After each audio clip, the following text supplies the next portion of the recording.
A couple of days ago, I said that I was interested in making some dynamic RAM, and I thought I'd explain a little bit of where I'm coming from with that, and some of the research I've done into it.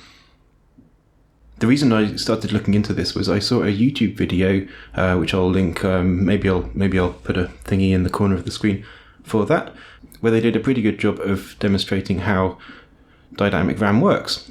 And seeing that video, I was interested in the structure of it because it looked like it was something that was feasible to recreate on a breadboard fairly easily, and because some of the goals of dynamic RAM compared to static RAM actually make it more suitable for hand construction. In this video, I'm going to mostly talk about what I've learned so far and try and explain what I'm planning to do. In the long term, maybe in a few videos' time, I'll actually have this working, and once that happens, what I really want to do is hook it up to the 6502 computer, run the 6502 computer from the dynamic RAM. And that all of that's if it actually works. I'm pretty confident I can make this work, but you never know till you do it. So let's talk a little bit first about the differences between static RAM and dynamic RAM. And I'm going to draw some diagrams here to explain my understanding of this. I want to stress I'm not an expert in either of these topics, so this is just my level of knowledge from doing some basic research and some stuff I knew before, but yeah, I'm not a professional, so take everything I say with a grain of salt. So to begin with, let's talk about static RAM.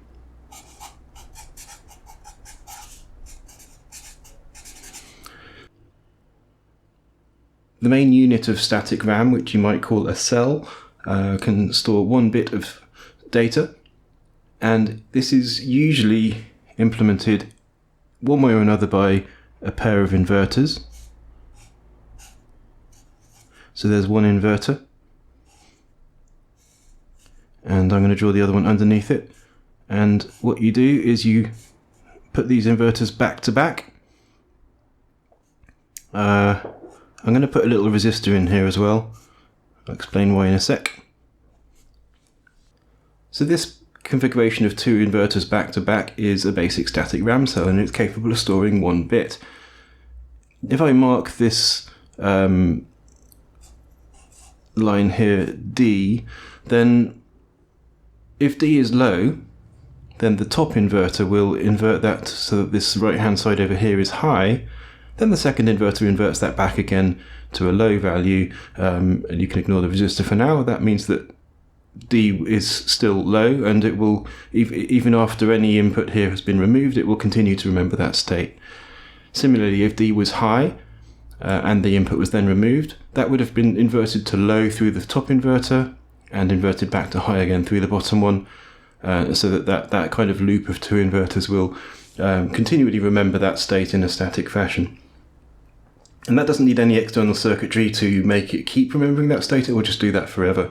Obviously, these 2 inverters are powered. It does require power to be applied to remember that state, and that's why it is still volatile memory. It will lose its state when the power gets turned off. But the line that I've marked as D, you can use that as an input or an output. So as an input, you just drive it high or drive it low, and it will kind of force the device into that state. That's sort of what this resistor is here for. It just means that when we're changing its state, we're not fighting too hard against the output of this inverter.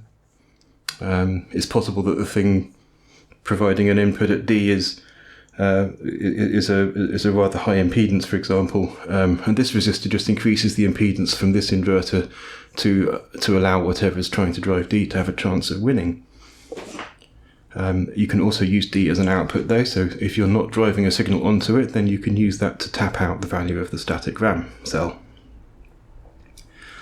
And then in addition to this, to form a larger device with more cells in it and with read-write capabilities, what you would usually do, I believe, and again I'm not an expert in this, is this data line here would go through some form of MOSFET. I'm going to draw it with the sort of IC kind of style there. It has to be a pass MOSFET that works in both directions. I'll talk a little bit more about that in a sec. We can use this MOSFET here to either connect or disconnect this static RAM cell from a common line which is called a bit line.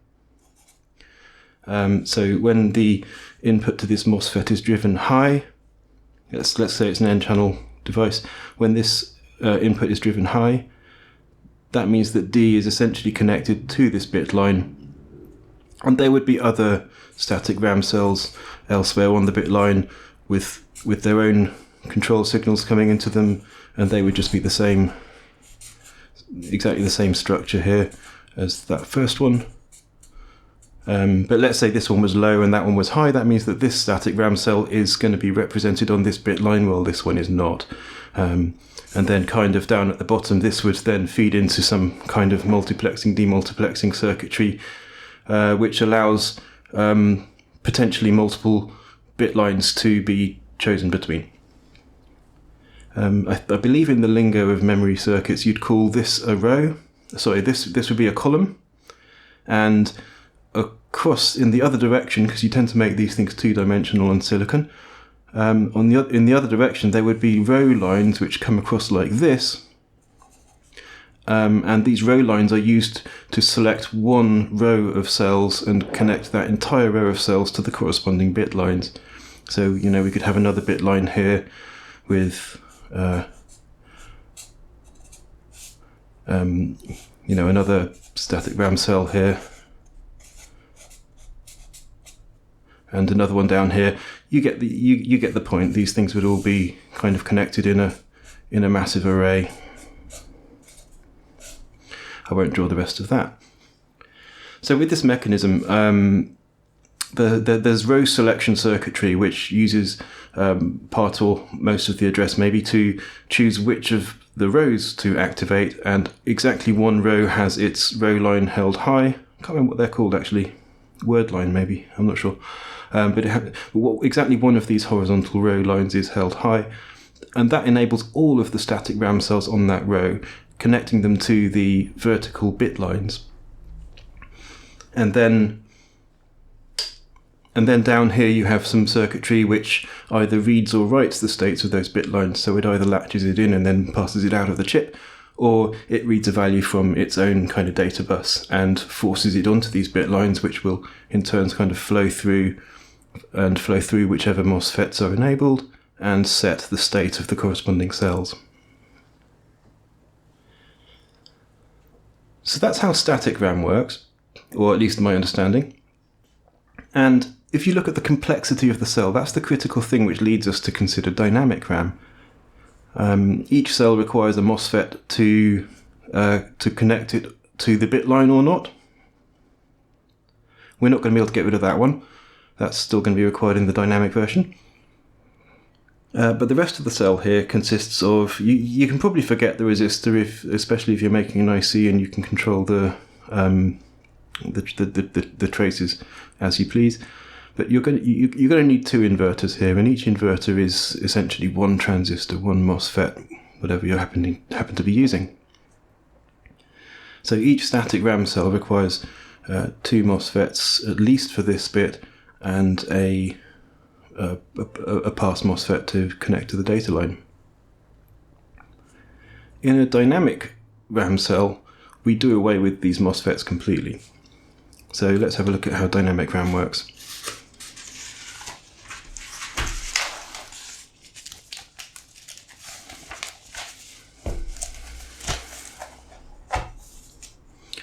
Now, in contrast, in dynamic RAM, instead of having a pair of MOSFETs in a inverting configuration, we're going to use a much more simple storage device, and that is simply a capacitor. And that's about it for a dynamic RAM cell. If the capacitor is charged, it's storing a 1 bit. If it's not charged, it's storing a 0 bit. As a technicality, I think I've read that sometimes the capacitor is connected to an intermediate voltage, so that it's kind of either positively or negatively charged instead of being referenced to a ground like this. But I'm going to draw it like this and probably build it like this just for simplicity's sake. Now, on top of that, you still need the pass MOSFET to select the cell you still have the bit lines going vertically, you still have the row lines going horizontally, but you end up with a much simpler kind of structure with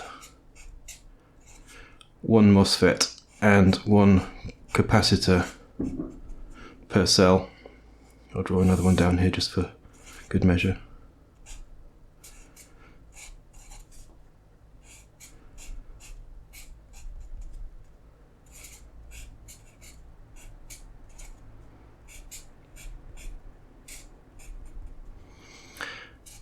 So once again, the way this works for reading, one of the row lines is held high. That connects all of the all of the capacitors on that row line to the corresponding bit lines, which are the vertical lines. And then off the bottom of the bit lines, you read whichever state you're interested in.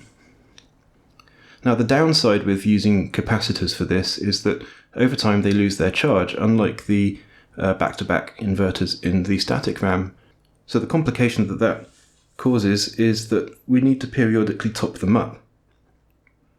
And kind of the genius of dynamic RAM is that this topping up process is basically automatic, so long as on a regular basis you at least read from every RAM location. I mean, obviously if you write to every location on a regular basis, then you'd get over this problem, because you'd be writing a new value and that would persist for a new length of time, let's say 1 second.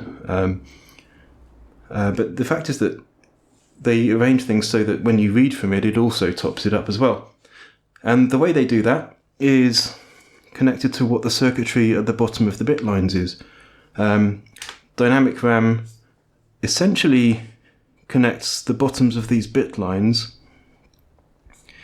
into, each one gets connected into essentially its own little static RAM cell. Now this is a massive simplification because there's an extra optimization that real-life dynamic RAM uses here, but I'm just going to draw it like this because in principle this works.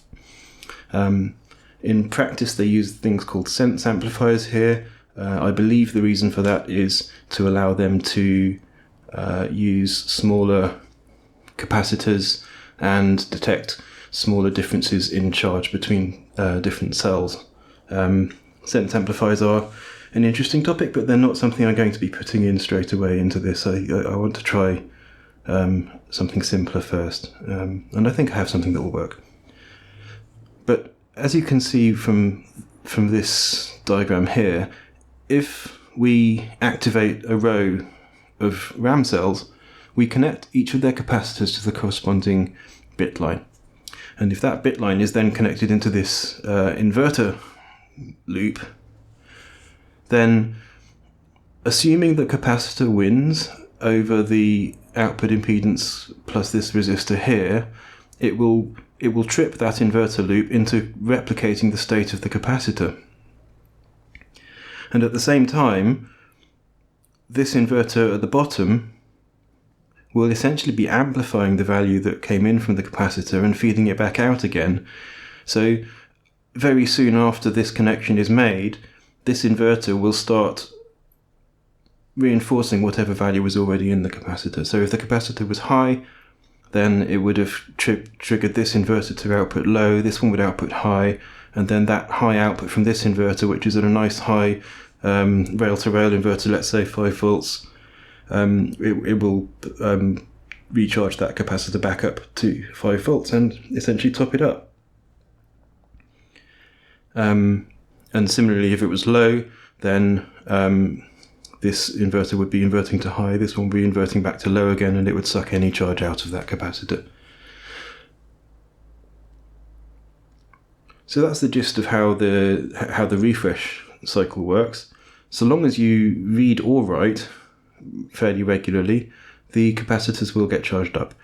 And once you've selected a row and its capacitors have been connected through these pass MOSFETs to the corresponding bit lines, the bit lines will then, through these loops, continually keep those capacitors charged while you decide what you want to do with that data. So maybe you don't care about that data and you just want to write something new in. In that case, again, just like in the static RAM case, you feed your own new data in here, and you can then force the state of the capacitor to be what you wanted it to be. Or if you were reading, then you would simply just tap off that location and output that to the outside world.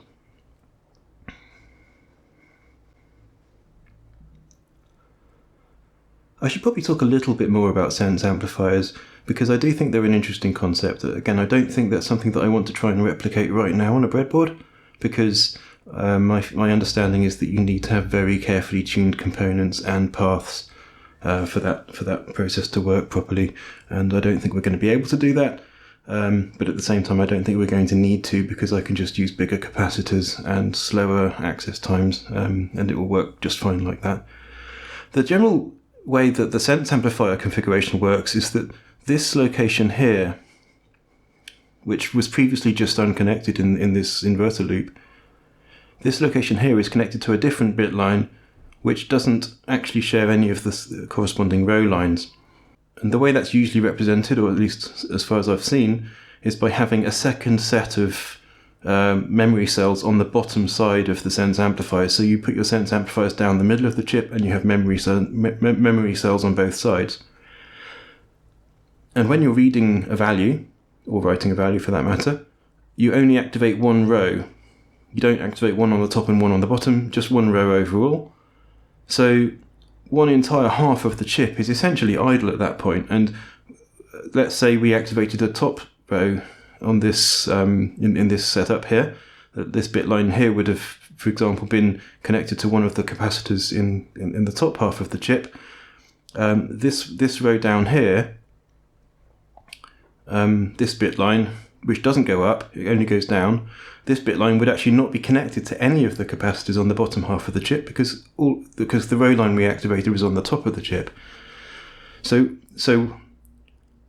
what we get out of that is one bit line up here which has had its voltage slightly swayed by being connected to one of these capacitors, and one bit line down here whose voltage has not been swayed at all by connection to a capacitor, and there will be a very slight difference in voltage between the two. And the notion of the sense amplifier is pretty similarly to this case here.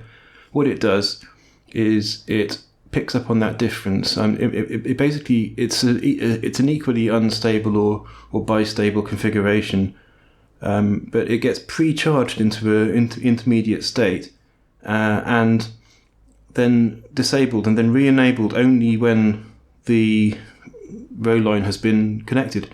And the result of that is that when it gets re-enabled, there's a very slight imbalance. One side of it is higher than the other. And the configuration of inverters then very quickly amplifies that and forces the high side to be at the maximum voltage and the low side to be at the minimum voltage. And again, the thing that happens next is just as I said before, because it's amplifying the nature of the voltage on one of the bit lines, it will either bring this bit line fully high or fully low, which will either fully charge the capacitor or fully discharge the capacitor. The other side is unaffected because none of the capacitors are actually connected on that side, so that doesn't care at all.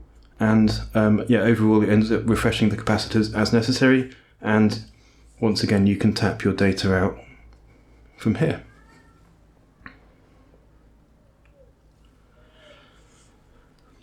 So what's it going to take to make this out of discrete MOSFETs? Well, the MOSFETs I have are these. They look just like normal NPN transistors, and this particular case style gets used for all sorts of different things. They are 2N7000s. I'll write it here just for reference. And I got a box of these because they seem to be a good recommendation for 5-volt logic. Some you have to be careful buying MOSFETs because some MOSFETs require more than 5 volts or more than a few volts of gate to source voltage in order to fully turn on. These ones don't. I think their threshold is fairly low and they're fully saturated at around 3 volts. I don't recall exactly, but something like that. So these ones seemed a good choice for 5-volt TTL style work, and that's what I'll be using.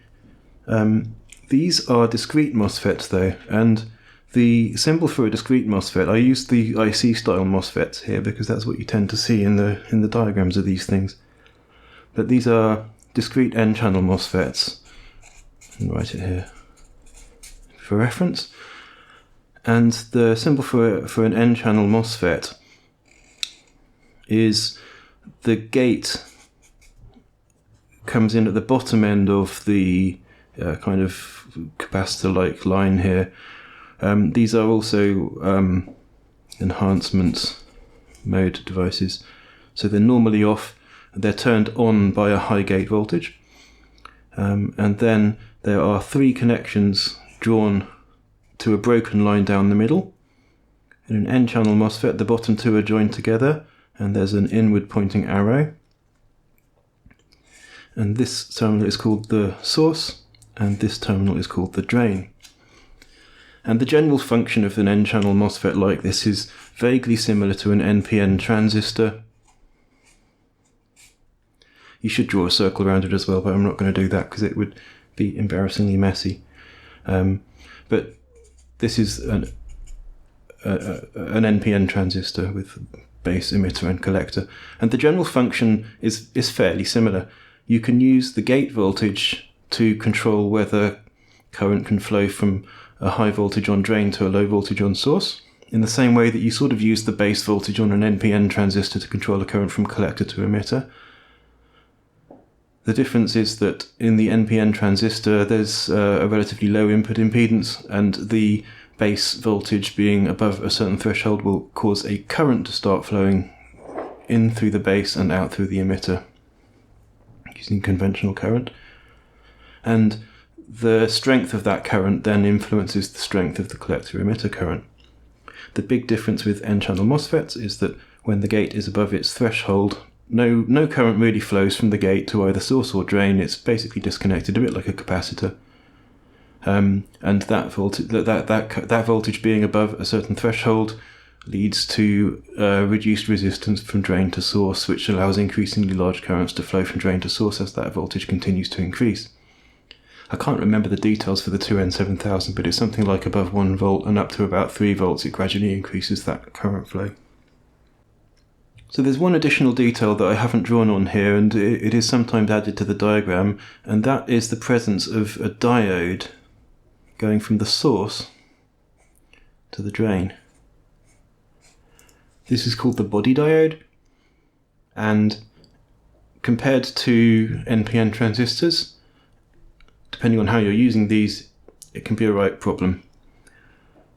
What it means is that if you connect source higher than drain in voltage, if the source is a higher voltage than the drain, it will just pass that voltage through, it will conduct, just like a diode would in that direction. So if you reverse bias this kind of MOSFET source to drain connection, the gate doesn't do anything at all. It's like it's always on when it's connected backwards. And when it comes to this kind of setup over here, that's going to start causing us problems, because we want this to be a bidirectional connection. For example, if the capacitor here is charged and we activate this MOSFET, we want the voltage from the top of the capacitor to be able to cause a current to flow and charge the base line, charge the bit line. Similarly, if the capacitor was not charged, this voltage would be low here, and when this is connected, we want it to be able to draw current from the bit line, and this is fundamental to being able to set and to being able to set and write and read the states of the capacitors through the bit lines. So we need this to be a bidirectional MOSFET, which this is not, because that will not work in that configuration. So what I figured I could do was replace this pass MOSFET with, I think it's called a pass MOSFET, not entirely sure, but I can replace that with a pair of MOSFETs. So if I, for example, I'm going to draw them all sideways now.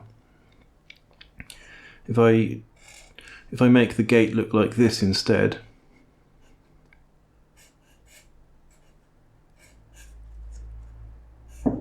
there's one MOSFET with a gate, a source and a drain. And I'm going to join that straight into another one.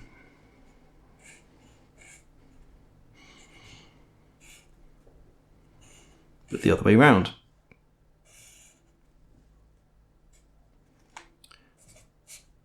And you can kind of consider this to be the gate now. And it's symmetrical, so it doesn't really matter which one's the source and drain here. In this configuration, when the gate is high, I think one of these will act like a... actually, let me draw the diode on, because that makes it a little bit clearer, I think. So if the left-hand node is high and the right-hand is low, then current will be able to flow through this diode, but current won't be able to flow through this diode, and in order to pass from this source, so from this drain to this source, it will require the gate to be high, which is fine. And then the other way around, if the right hand side was high and the left hand side was low, current would flow through this diode, and then it would get blocked by this diode unless the gate again was high. So in this configuration, having the gate high allows currents to flow in both directions as required, and seems to me to achieve the purpose of the pass transistors here. So my memory cells are going to consist of a capacitor and two back-to-back MOSFETs like this. And just to be clear, the capacitor just kind of goes down here to ground. And then this goes to the bit line. So just for the record, let's draw a larger version of that to make it clearer, and I'm also going to add an LED that will indicate the status of the cell. Now you shouldn't consider this LED to be part of the basic circuitry for the cell in terms of things like MOSFET count and so on. It's purely there for my debugging purposes and to make the whole thing more fun.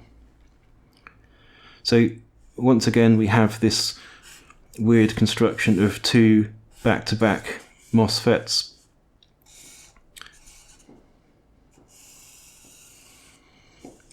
And let's draw them a bit bigger.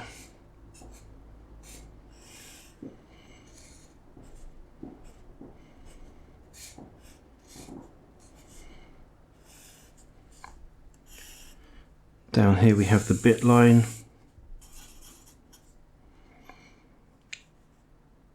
And then this goes into a capacitor to ground.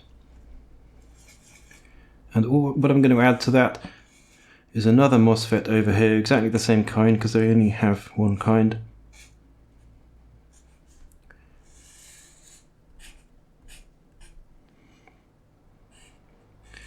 And this MOSFET is going to act as a low side switch for a current limited LED.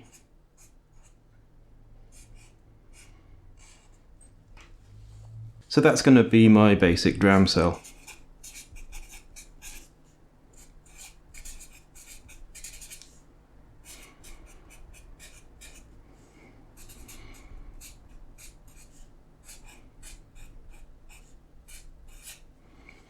With an LED. And that's what I'm going to try and build. So I hope this has been interesting. I thought I'd get on to actually building something in this video, but I think that's probably enough for now. So I am looking forward to experimenting with this and seeing how it goes. I've probably made tons of mistakes already in my terminology, my understanding of DRAM cells, choosing not to bother with sense amplifiers and things like that. I'll be really interested to hear any comments from people who know about these things. But I do think this is something I'm going to be able to construct, and I'm looking forward to doing so, making lots of mistakes, hopefully making it work in the end, and I'm also hoping to eventually hook it up to the 6502 computer, which will be interesting. It's almost a trial by fire for whether it works. I'm not sure yet whether I'm going to try and use it as the main system RAM, like putting the stack in it and things like that, or whether I'm just going to wire it up as a kind of external device on the 6502. I think these LEDs are going to make that a really interesting kind of external device if I do that, because you will be able to get a full picture of exactly what's in RAM.